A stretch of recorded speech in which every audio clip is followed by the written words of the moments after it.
भगवान गौतम बुद्ध की एक प्रचलित कथा के अनुसार एक दिन सुबह सुबह सभी शिष्य बुद्ध के प्रवचन सुनने के लिए एक साथ बैठे हुए थे। कुछ देर बाद बुद्ध अपने साथ एक रस्सी लेकर आए। तथागत के हाथ में रस्सी देखकर सभी शिष्यों को हैरानी हुई। बुद्ध अपने आसन पर बैठे और उन्होंने रस्सी में एक के बाद एक 3 गांठ बांधी।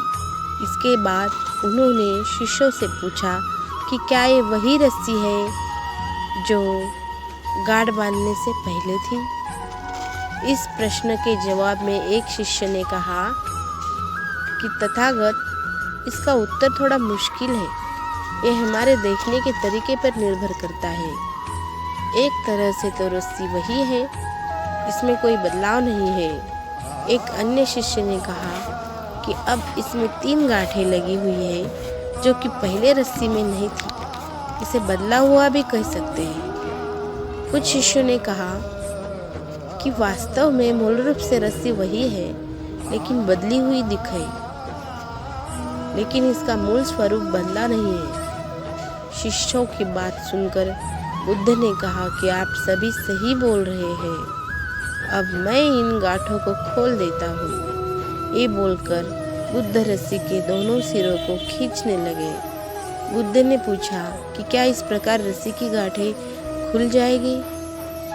सभी शिष्यों ने कहा कि नहीं, ऐसा करने से तो गांठें और ज़्यादा कस जाएंगी, इन्हें खोलना और मुश्किल हो जाएगा। बुद्ध ने कहा कि ठीक है, अब एक अंतिम प्रश्न, इन गांठों को खोलने के लिए हमें क्या करना होगा।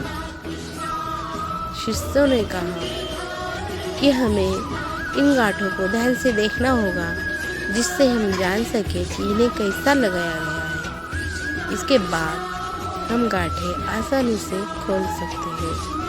बुद्ध इस जवाब से संतुष्ट हो गए और उन्होंने कहा कि ये सही बात है।